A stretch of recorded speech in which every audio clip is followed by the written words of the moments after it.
कर्तरी एक संस्कृत शब्द है जिसका हिंदी अर्थ कैंची होता है। नमस्कार, मेरा नाम विपुल जोशी है। आज हम कुंडली में बनने वाले पाप कर्तरी योग के विषय में बात करेंगे।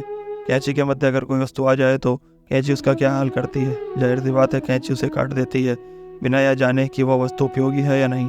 ठीक इसी तरह अगर दो पाप ग्रहों के बीच में कोई ग्रह या भाव आ जाए तो वह दोनों ग्रह मिलकर उसके फलों को काट देते हैं, यानी उस ग्रह या भाव के फलों में कमी आ जाती है। सूर्य, मंगल, शनि, राहु, केतु को ज्योतिष में पाप ग्रह बताया गया है।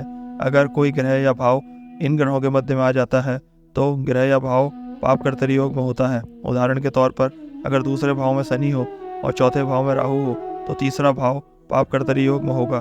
ठीक इसी तरह अगर 9वें भाव में केतु हो, 10वें भाव में शुक्र हो और 11वें भाव में मंगल हो तो 10वें भाव और शुक्र ग्रह पर पाप कर्तरी योग होगा।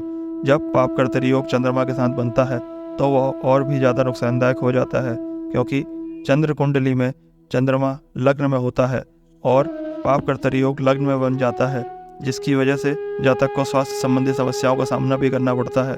अपने अनुभव के आधार पर मैं ये कह सकता हूँ कि चंद्रमा के साथ बना हुआ पाप कर्तरी योग केमद्रुम योग जैसी ही समस्याएं देता है। जिस भी भाव या ग्रह के साथ पाप कर्तरी योग का निर्माण हो रहा हो, जातक उस भाव के कारक ग्रह या उस ग्रह के उपाय कर सकता है। इससे पाप कर्तरी योग के प्रभाव में कमी आती है। चलिए मिलते हैं नई किसी जानकारी के साथ। जय सिया राम।